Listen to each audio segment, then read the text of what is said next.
Muy importante, pues, es el conocimiento de la anatomía para la valoración de cualquier patología que tengamos en el tórax. ¿Cuáles son los objetivos cognitivos del módulo que vamos a avanzar conmigo? Son las modalidades por las cuales nosotros podemos estudiar por medio de imágenes el tórax. Vamos a hablar de los descriptores radiológicos en radiografía, en rayos X y tomografía, que son los métodos más importantes a través de los cuales nosotros vamos a adquirir imágenes del tórax, ¿ya? Tenemos que entender los informes, los términos con los que nosotros describimos las lesiones, son precisos, no podemos inventarnos, y ustedes también tienen que conocerlos para poder entender lo que nosotros estamos tratando de comunicar en nuestro informe, ¿no? Vamos a hablar un poco de control de calidad, de las imágenes y de los informes, y también porque eso es muy importante que ustedes tengan un poco de idea, y vamos a revisar los principios generales de reconocimiento de imágenes. A partir de ahora ya no voy a admitir a más personas, porque ya son más de 7 minutos que estamos en clase. Así que al resto de sus compañeros, por favor, para la siguiente, los que están en clase, les pido por favor que les comuniquen que sean puntuales. Bien. ¿Qué modalidades tenemos para estudiar con imágenes el tórax? La principal, pues las principales son las rayos X simple y luego la tomografía axial computarizada de tórax.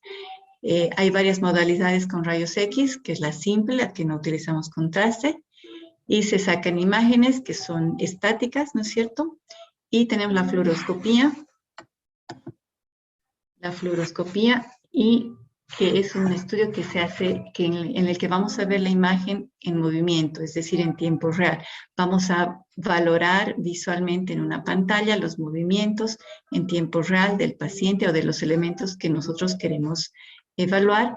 Por ejemplo, fenómenos dinámicos como cuando hacemos una imagen con el trago de bario, vamos a ver las ondas peristálticas del esófago, cómo se distiende, las ondas peristálticas si son las normales o si son patológicas, si hay un lugar que ha perdido elasticidad del esófago, etcétera. Son fenómenos dinámicos, ¿ya? Y eso lo hacemos con fluoroscopía.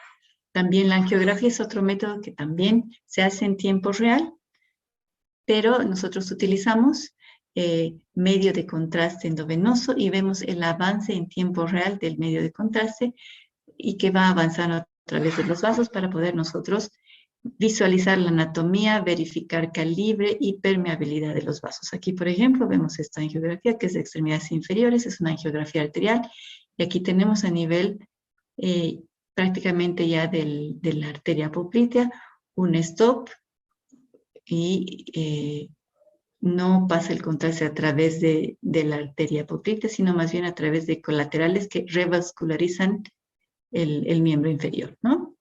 Y eso pues lo tenemos que hacer en tiempo real porque el paso del contraste dura pocos segundos. Si no lo vimos, lo perdimos, ¿ya?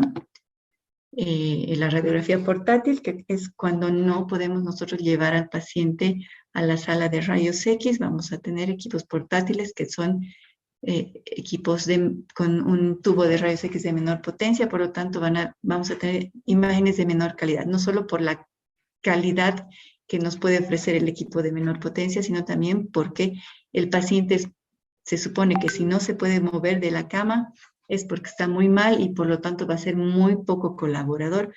Muchas veces al paciente ni lo podemos mover porque está intubado, tiene un montón de vías y se nos prohíbe moverlo, o sea que la radiografía tiene que ser como está el paciente, entonces tiene sus limitaciones la radiografía portátil. Por lo tanto, cuando ustedes reciban un informe que diga radiografía portátil, tienen que considerar que la sensibilidad va a estar disminuida por los factores que les estoy explicando, ¿ya? No existen radiografías perfectas.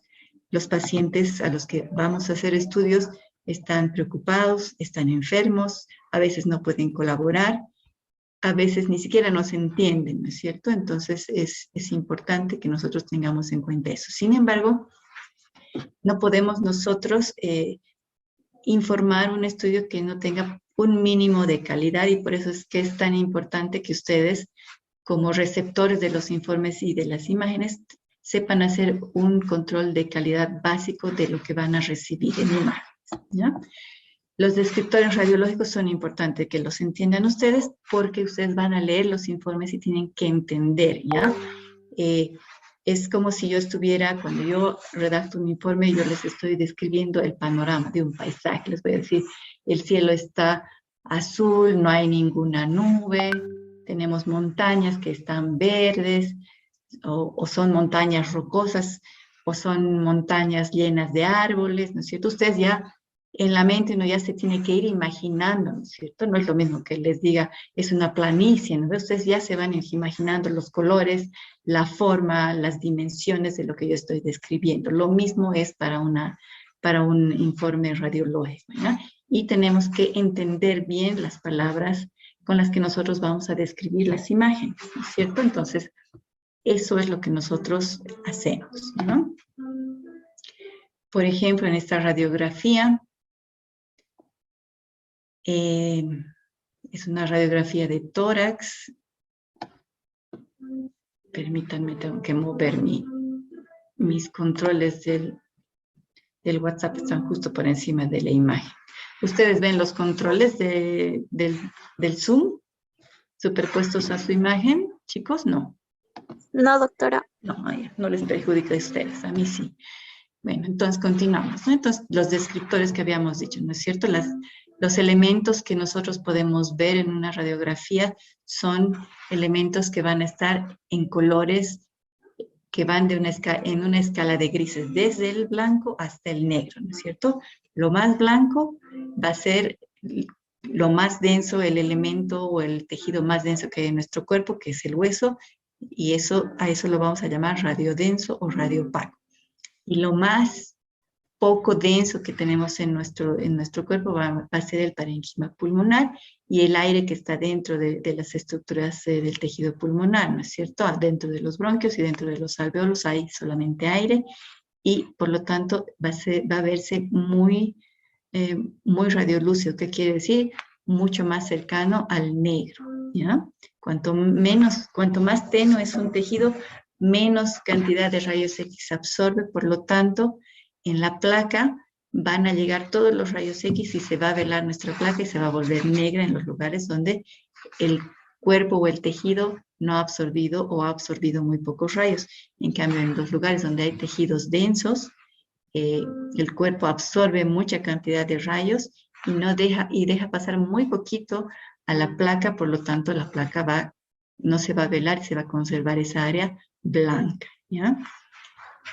Entonces tenemos los pulmones que son radiolúcidos, los elementos como de partes blandas, los huesos, el líquido, la sangre va a verse radiodensa. A mayor densidad, obviamente, mayor radioopacidad vamos a tener. El hueso es el elemento más radiopaco que nosotros podemos tener dentro de las estructuras y de los tejidos biológicos. Si vemos un elemento que es mucho más denso que el hueso, pues estamos hablando de tejidos que no son biológicos, pueden ser suturas, pueden ser clips quirúrgicos, clavos, cuerpos extraños, tubos, cualquier elemento, catéteres, pero no van a ser elementos biológicos, ¿ok? El nivel hidroaéreo es un importante descriptor que nos permite definir si el paciente está o no de pie, porque acuérdense que todas las imágenes y los cambios de morfología que vamos a ver en la radiografía de tórax dependen mucho también de la posición del paciente. Por norma, nosotros vamos a adquirir una imagen en posición postero-anterior y con el paciente de pie, y en una posición postero-anterior estricta, bien centrada, ¿ya? Entonces, si nosotros por convención tenemos ese posicionamiento, cuando tenemos líquido en una cavidad hueca, como lo es los intestinos o el estómago, vamos a ver que va a existir una interfase lineal horizontal paralela al piso por efecto de la gravedad entre el elemento gaseoso y el elemento líquido que está dentro del intestino, ¿verdad? Vamos a dibujar aquí Aquí está el contorno superior del estómago, inmediatamente por debajo del hemidiafragma izquierdo. Y tenemos aquí esto que es radiolúcido, ¿no es cierto? Eso es gas dentro del estómago, va a irse para arriba por efecto de la gravedad, ¿no es cierto? El gas siempre va para arriba. Y tenemos aquí una imagen lineal. Ay, tengo mal pulso, chicos, pero esto es recto, como cuando ustedes ven el líquido en un vaso de agua, el nivel del líquido, ¿ya? ¿La ven ahí la imagen? Y por abajo esto es radio opaco, ¿verdad? Esto es líquido dentro de la cámara gástrica. Y este es el típico aspecto de una imagen o un nivel hidroaéreo, ¿ya? Si no es una línea horizontal, completamente horizontal, por arriba es radiolúcido y por abajo radiopaco, no es un nivel hidroaéreo, ¿ya? Tiene que cumplir esos 3 requisitos para poderse llamar nivel hidroaéreo, ¿ya? Y los niveles hidroaéreos nos sirven para muchas cosas, y una de las cosas principales es saber que nuestra radiografía se ha tomado con nuestro paciente en posición de pie. Bien. Ya no quiero mi herramienta. La voy a desplazar. Y vámonos a la siguiente diapositiva.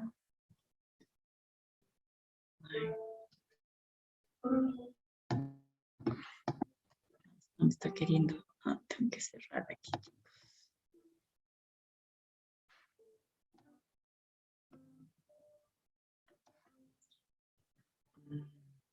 Aquí estamos.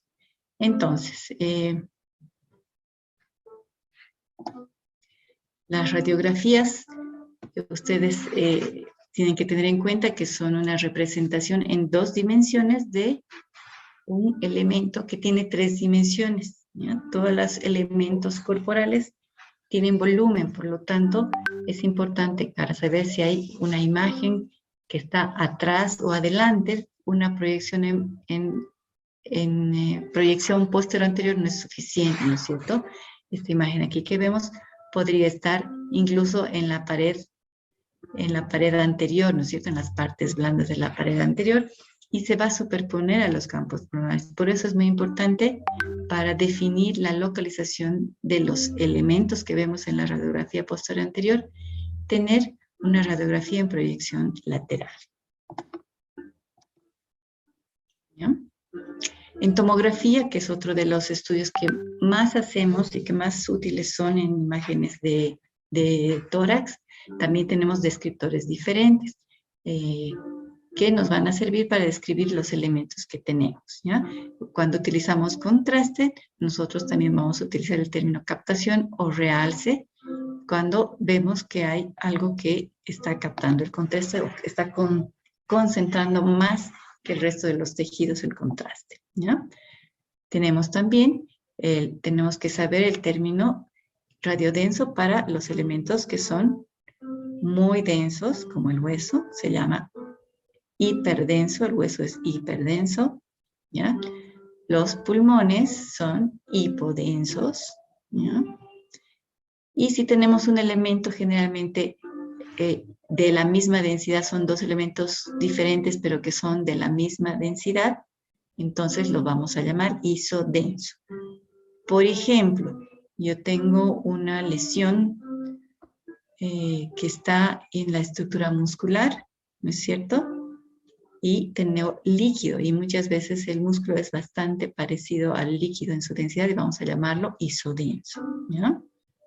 O comparamos el tejido hepático con el tejido del riñón, por ejemplo, que son de parte blanda y tienen la misma densidad, por lo tanto lo llamamos isodenso, ¿no? Cuando tenemos un elemento que realza, como por ejemplo las estructuras vasculares, cuando inyectamos contraste, entonces vamos a decir que están captando contraste o están realzando, ¿ya? Tenemos distintas ventanas para examinar los elementos anatómicos en una tomografía, ¿ya? Vamos a tener una ventana mediastínica en la cual nosotros vamos a modificar la escala de grises y la vamos a estrechar y vamos a tener mayores contrastes para poder diferenciar los distintos elementos de partes blandas. Podemos diferenciar la grasa, que es muy hipodensa, casi negrita, ¿no es cierto? La parte blanda como es el músculo o el cartílago, ¿no es cierto? Y vamos a tener las estructuras vasculares y el esófago, y vamos a tener que son isodensos, digamos, y las estructuras óseas que son hiperdensas. Lo mismo que el contraste dentro de las estructuras vasculares cuando están con contraste.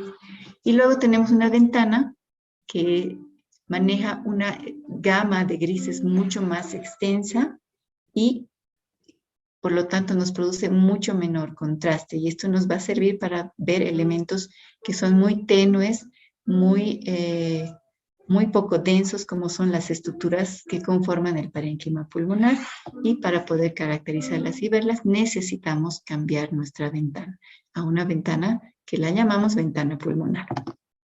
¿Ya? Luego de eso, ¿qué necesitamos? Cuando nosotros examinamos una imagen y hemos tomado la imagen, necesitamos hacer un control de la calidad de la imagen, ¿no es cierto? Antes de empezar a informar una imagen, tengo que estar yo cierta de que tiene por lo menos un mínimo de calidad para que sea diagnóstica, ¿no es cierto? Para que nos pueda ayudar a llegar a un diagnóstico. Si no tiene calidad diagnóstica, no la vamos a informar, vamos a pedir que se repita, vamos a analizar el porqué de que no cumple con la calidad y tal vez vamos a aconsejar algún otro tipo de estudio que nos va a mejorar nuestra calidad, ¿cierto? Entonces, muchos elementos hay en la calidad y en el control de calidad. Uno de los más importantes que nos tenemos que ocupar, no solamente los técnicos que sacan la foto, los radiólogos que le informamos, también los médicos que pedimos las imágenes, tenemos que estar muy conscientes que con cada estudio de rayos X que nosotros le pedimos a nuestro paciente, le estamos vendiendo un boleto de lotería, porque la radiación, los rayos X son radiaciones ionizantes, alteran y rompen las cadenas de ADN y por lo tanto pueden producir a largo plazo cáncer. Entonces tenemos que tratar de disminuir la cantidad de estudios a los estrictamente necesarios, donde el beneficio sea mucho mayor que el riesgo, ¿no? Tenemos que cuidar mucho la interpretación, ¿no es cierto? Eso nos corresponde a los radiólogos y tenemos que, pues, apurarnos. Tiene que ser, el informe no puede llegar una semana después en un paciente con una apendicitis aguda, ¿no es cierto? No puede llegar una semana después en un paciente con edema agudo de pulmón, en el cual necesita el tratamiento y el diagnóstico ya para iniciar su tratamiento, ¿no? Entonces, parte del servicio radiológico de calidad es que es la oportunidad con la cual nosotros podemos entregar nuestros informes, ¿no? Bien, hemos hablado del contraste, ¿no es cierto? En tomografía, también en radiografía nosotros debemos vigilar el contraste. El elemento más importante, el órgano anatómico que más nos interesa evaluar nosotros cuando pedimos una radiografía de tórax son los pulmones, lo poco que podemos ver de los pulmones. Hablando de la silueta cardíaca y mediastínica, nosotros sabemos que es una superposición de muchas estructuras, por lo tanto, hay estudios mucho mejores que una radiografía para poder evaluar el corazón y los vasos, ¿verdad? Entonces, continuamos.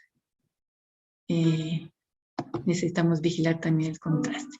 Otra cosa importante es que para hacer un buen informe, una buena interpretación, tenemos que revisar ciertas cosas básicas que tienen que estar consignadas en cada placa y en cada imagen que nosotros vamos a revisar, ¿ya? La identificación, verificar qué es la proyección solicitada, verificar que los factores técnicos sean los adecuados.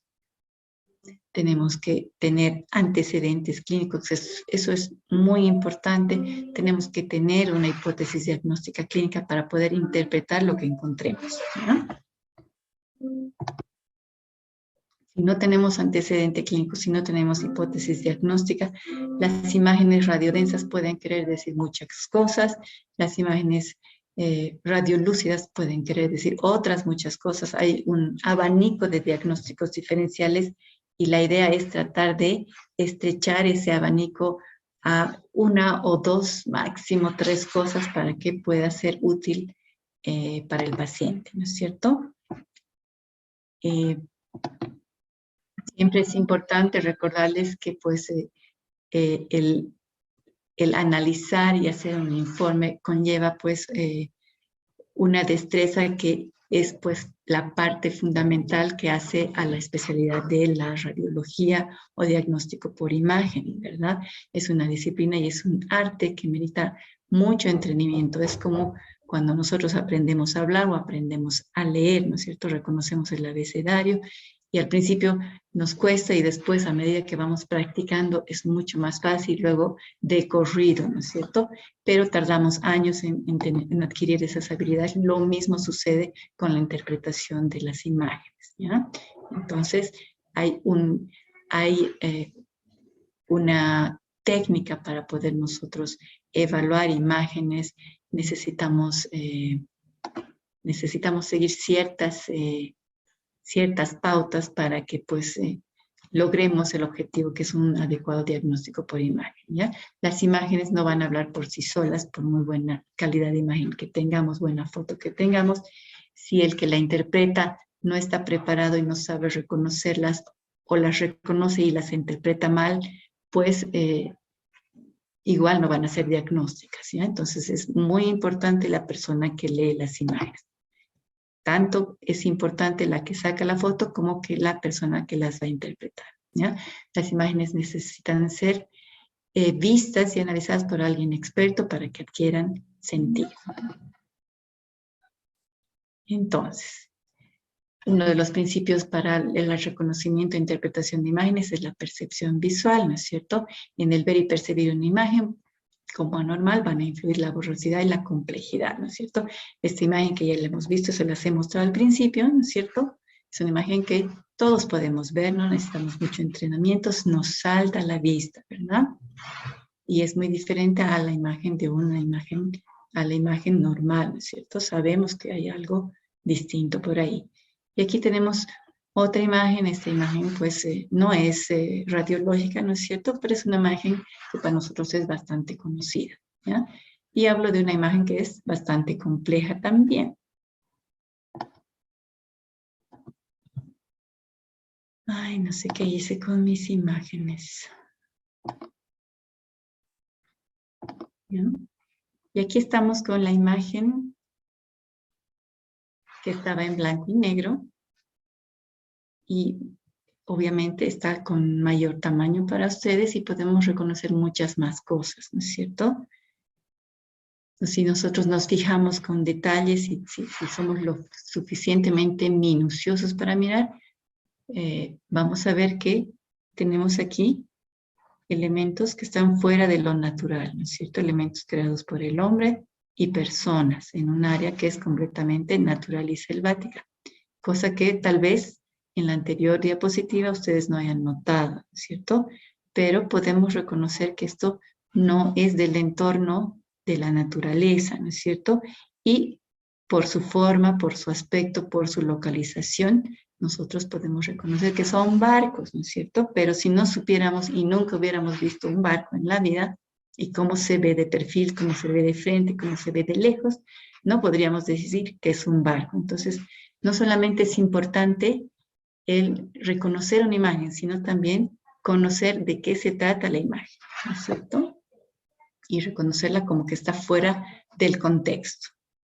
Si no supiéramos cómo se ve un árbol, una hoja, no sabríamos que esto está fuera de contexto, ¿no es cierto? Lo mismo pasa cuando nosotros revisamos las imágenes, ¿ya? Luego, aparte de ese conocimiento, necesitamos un patrón de búsqueda. Necesitamos revisar la imagen en un orden preestablecido para que no se nos vaya y no se nos pase por alto ningún elemento. Si no tenemos un orden, nos vamos a olvidar de revisar algún elemento y justo ahí puede estar el diagnóstico, ¿no? Y la patología. Es importante entonces, como ya les he dicho, el conocimiento de la anatomía y comparar todos los conocimientos que tenemos en nuestra memoria, ¿no es cierto? En nuestra memoria visual y confrontarla con esta imagen patrón que tenemos mental con la imagen que vamos a examinar, ¿verdad? Una imagen normal la confrontamos con una imagen problema, ¿no es cierto? Nuestra imagen en nuestra cabeza es lo normal, tenemos nuestro patrón y lo comparamos con lo que estamos analizando, ¿no es cierto? Y vemos las diferencias. Si vemos esta imagen que supuestamente es un paciente normal, vemos que no solamente tiene esto aquí que nos llama la atención y que todos podemos ver sin necesidad de ser radiólogos. También vemos que aquí hay una pérdida de volumen y un engrosamiento de la pleura apical del pulmón o del campo derecho pulmonar. Aquí tenemos una trama incrementada de tipo intersticial que no es lo normal, ¿no es cierto? Pero para poder reconocer todas estas alteraciones, ¿no es cierto?, que son un poco más sutiles, necesitamos tener en nuestra memoria un patrón normal, un patrón de normalidad, ¿verdad? Eso es muy importante, nuestra memoria, conocimiento, ¿ya? Generalmente, en el patrón de búsqueda, cuando nos llama la atención alguna cosa patológica, como que rompemos ese patrón que nosotros tenemos de examinar la imagen y nos olvidamos de ver otras cosas, ¿ya? Eso se llama satisfacción de búsqueda, ¿ya? Cuando se rompe el patrón de búsqueda y se encuentra una patología, encontrar o poder diagnosticar una segunda patología es un poco más difícil. Por lo tanto, tenemos que ser conscientes de que existe este fenómeno y no romper nuestro patrón de búsqueda, ¿ya? No distraernos con cosas groseras. Y si nos distrajimos, volvemos a nuestro patrón, ¿ya? Volvemos a nuestro orden. Bien. Para poder concentrarnos, para poder analizar las imágenes, necesitamos penumbra, un ambiente sin ruidos, sin interrupciones, cosa que es prácticamente imposible en la práctica real. Para los chicos que están conmigo en la práctica, van a ver que todo el tiempo hay un correteo total en el hospital. Ya cuando les toque al resto ya van a ver cómo es. Entonces necesitamos siempre estar muy concentrados, muy alertas, ¿ya? Porque cualquier cosa puede ser un factor para que nosotros no veamos algo o lo interpretemos erróneamente, ¿ya? Entonces, esa es la primera parte que vamos a revisar en relación a una introducción. Ahorita son las 4, tenemos 30 minutitos más. Perdón, las 5 y tenemos 30 minutitos más. Perdón, no. ¿Qué hora es, chicos? Estoy bien, las 6. Tenemos 30 minutitos más hasta las 6:30 y vamos a ir pues a hablar un poquito de la anatomía radiológica, los patrones normales de imágenes de tórax, ¿ya? Eso es lo que más me interesa de que ustedes comprendan, entiendan, ¿ya? Y después vamos a pasar a los patrones anormales más frecuentes y también a conocer ventajas, desventajas y contraindicaciones de las técnicas que utilizamos para imágenes de tórax, ¿ya? Entonces, recordar nomás lo básico, ¿no? Sabemos que hay muchísimos más elementos. Ustedes saben que tienen que conocer la histología del parénquima pulmonar, la histología del parénquima del músculo cardíaco, la histología de la pared, de las paredes vasculares, la histología y los tejidos que están en los componiendo los bronquios, ¿no es cierto? Tienen cartílago, tienen músculo, tienen mucosa, tienen tejido conectivo de sostén. Hay un montón de elementos histológicos que van a producir finalmente esta imagen que es una escala de grises y puros contornos, ¿no es cierto? Entonces tenemos que estar muy conscientes de que existen todo eso, tanto lo macroscópico, que va a delinear contornos, los elementos anatómicos que van a conformar esta imagen, tenemos que recordarlos, tenemos que conocerlos, tenemos que saber su posición, su tamaño, su forma y su densidad. Esos 4 cosas tenemos que evaluar siempre al examinar una imagen, ¿ya? Y conocer bien esos 4 elementos, ¿ya?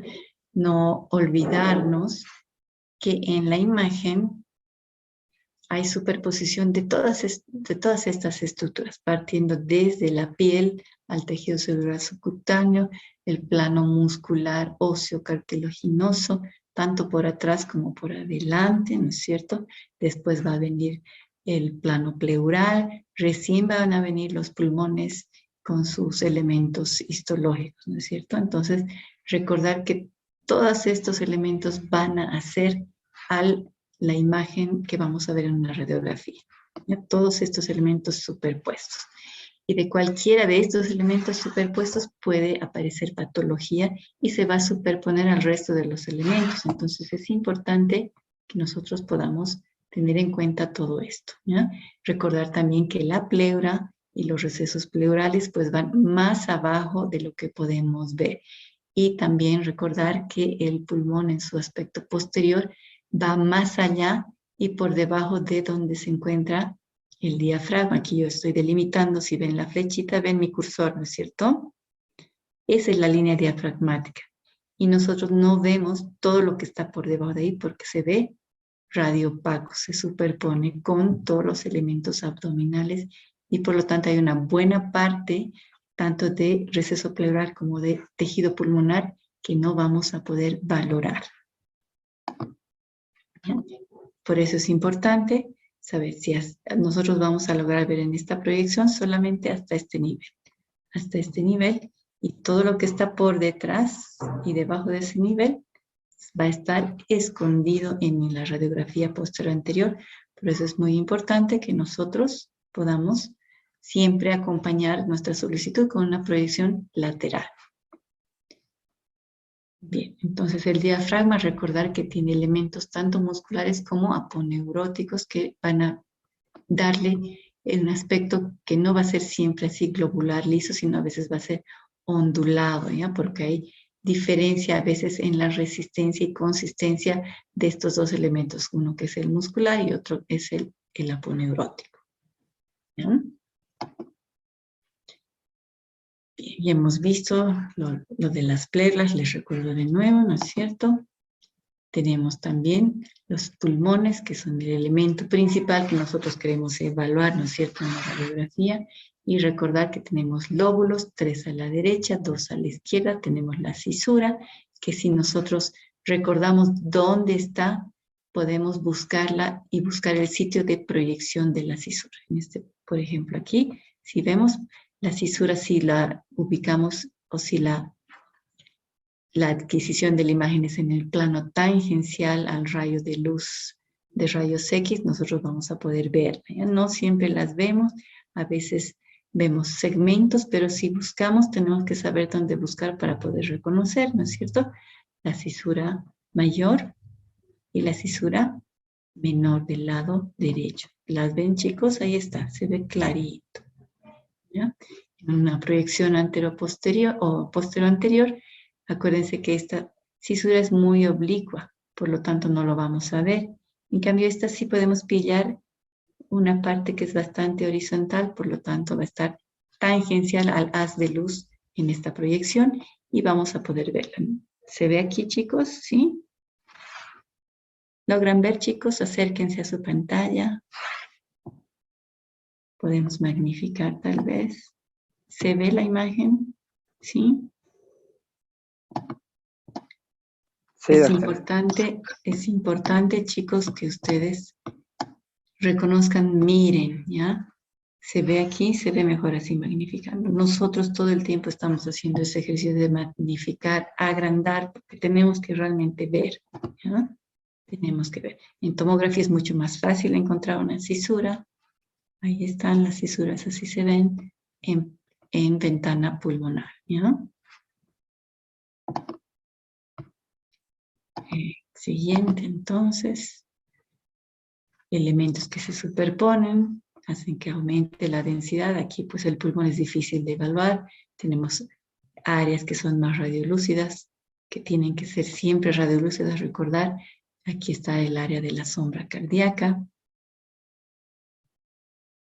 Tenemos aquí la columna aérea de la tráquea en la proyección lateral y el bronquio del lado derecho. ¿Ven ahí una columna radiolúcida? ¿Se ve, chicos? ¿Sí? Esto es importante de que lo puedan ver. ¿Ya? La segmentación, cuando nosotros describimos un nódulo pulmonar, tenemos que imaginar y tratar de ver en qué lugar está, si corresponde a segmento superior, anterior, posterior, língula, basal posterior, basal anterior, basal lateral. Tenemos que conocer eso y es importante decir dónde está, ¿ya? Y lo mismo para el mediastino, tenemos elementos anatómicos que van a hacer y van a conformar esta silueta cardíaca desde arriba hacia abajo. En el lado izquierdo tenemos los grandes vasos, ¿no es cierto? El vaso común, ¿no es cierto?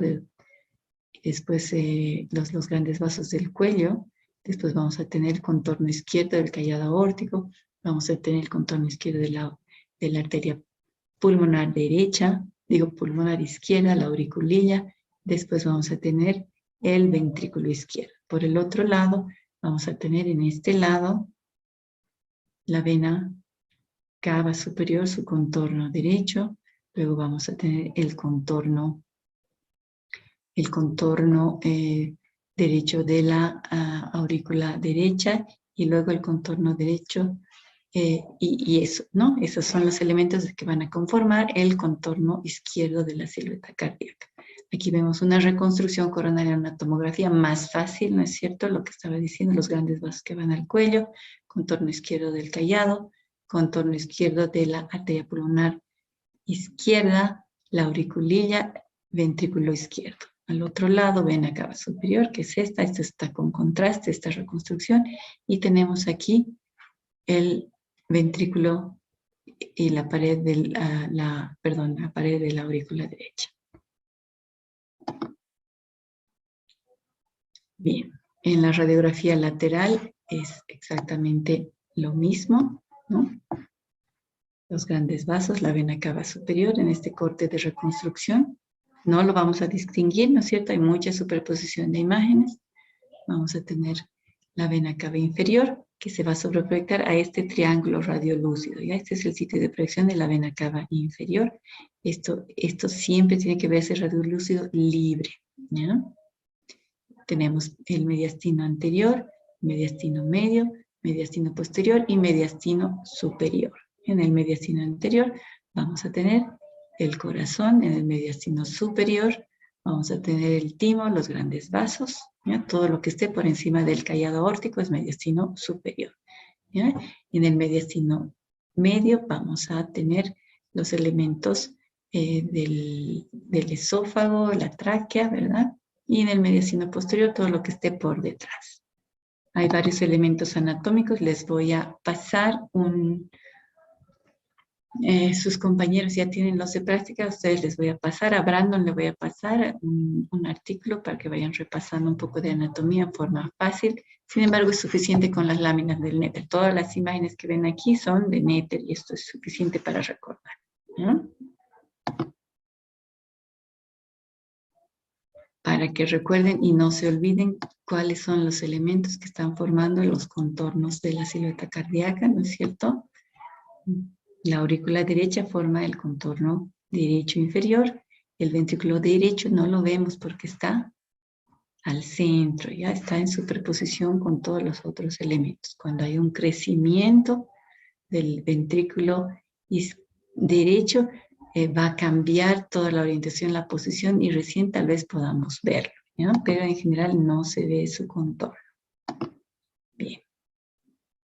Tenemos que valorar, ya hemos dicho, no solamente la posición, el tamaño, la forma de los elementos anatómicos que vemos aquí, y uno de los más importantes pues es valorar el tamaño del corazón, ¿no es cierto? Y vamos a utilizar el índice cardíaco.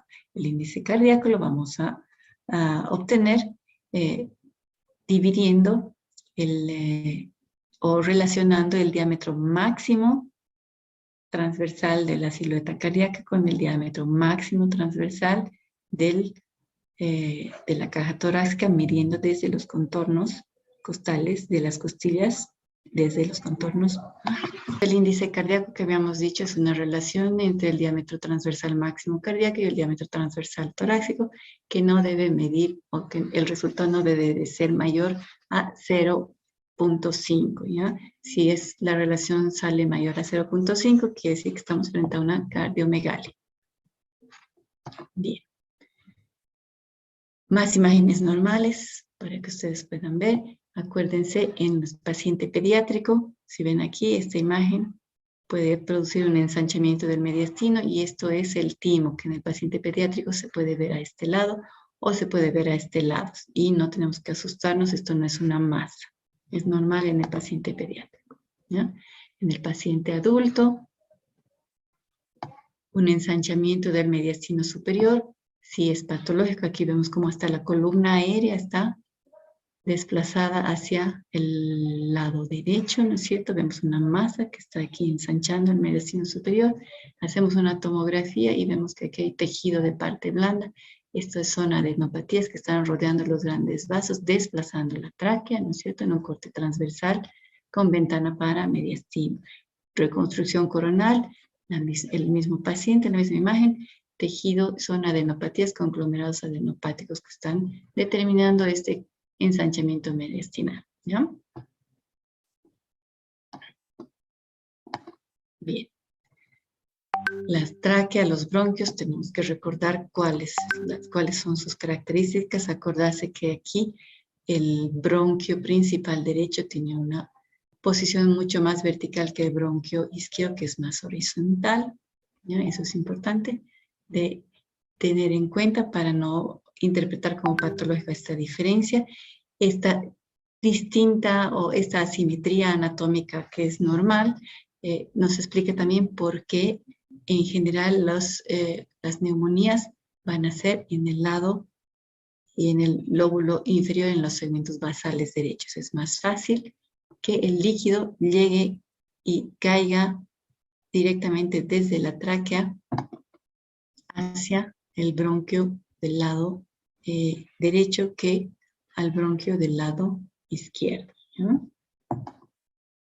Acuérdense que los bronquios no los vemos, ¿ya? Aquí estamos poniendo contraste, así se ven los bronquios. Esto es patológico porque son bronquios dilatados, ¿ya? Pero es una estructura de aspecto o de configuración arboriforme, pero que es radiolúcida. Esto no lo vemos en una radiografía.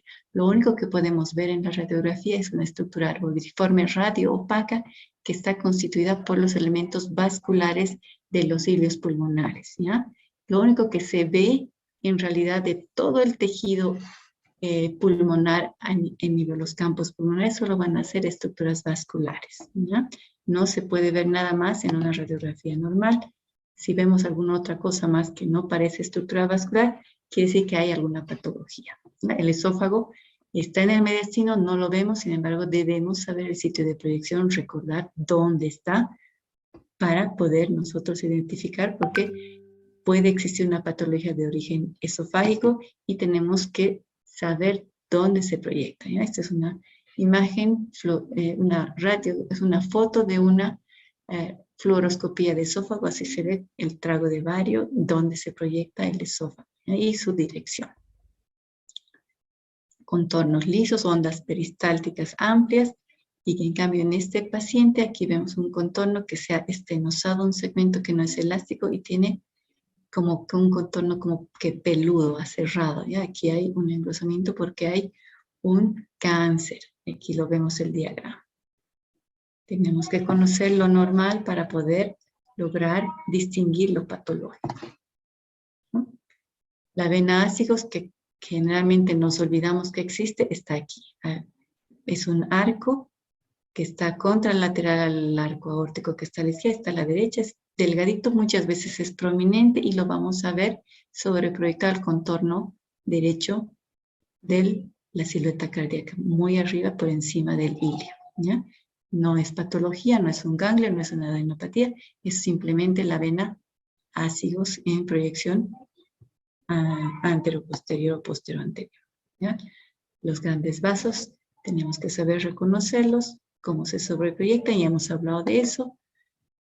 En tomografía no hay superposición de estructuras, por lo tanto los podemos analizar muy bien, por lo tanto para estructuras vasculares mucho mejor que una radiografía es una tomografía con contraste. Aquí vemos una reconstrucción en 3D del arco aórtico, una angiotaca aórtica, vemos aquí un estrechamiento, esta es una coartación aórtica, y la dilatación postestenótica de la aorta descendente, ¿no? Estas imágenes como de serrucho no es que haya patología, sino que esta adquisición es de un paciente pediátrico, y en el paciente pediátrico el corazón late muy rápido y ese es un artefacto debido al movimiento del latido del corazón. ¿No?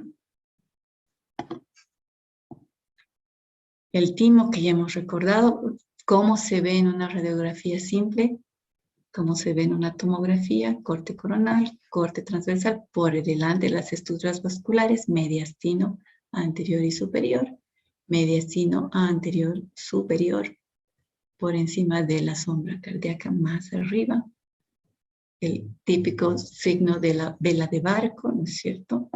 Otra vela de barco.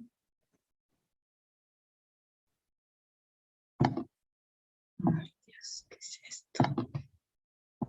Perdón, chicos. Ahora sí.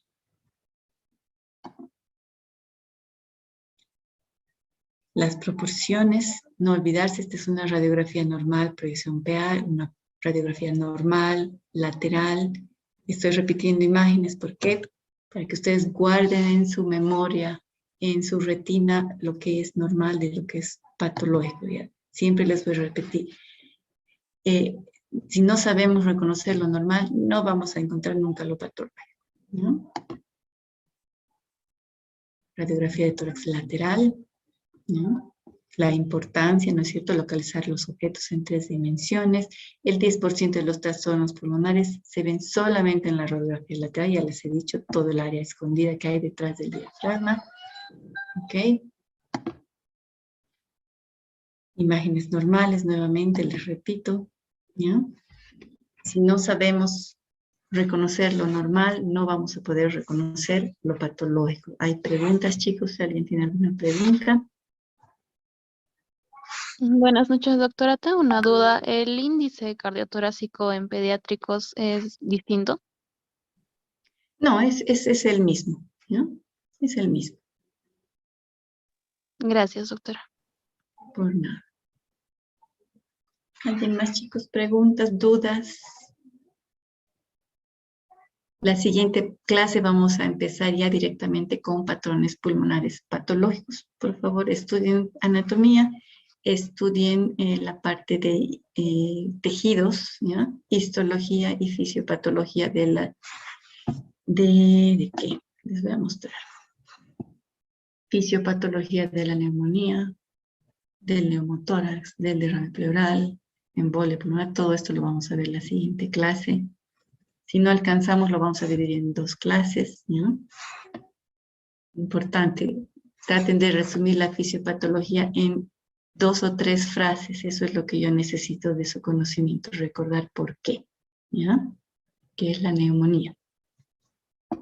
Por ejemplo, ¿no es cierto? Es la afectación del espacio aéreo. ¿Cuál es el espacio aéreo? Todo lo que son las cavidades alveolares, ¿ya? Y así como ese ejemplo así chiquitito, para el resto, por favor, ¿ya? ¿Preguntas, chicos? ¿No hay preguntas? Con eso entonces hemos terminado. Muchas gracias.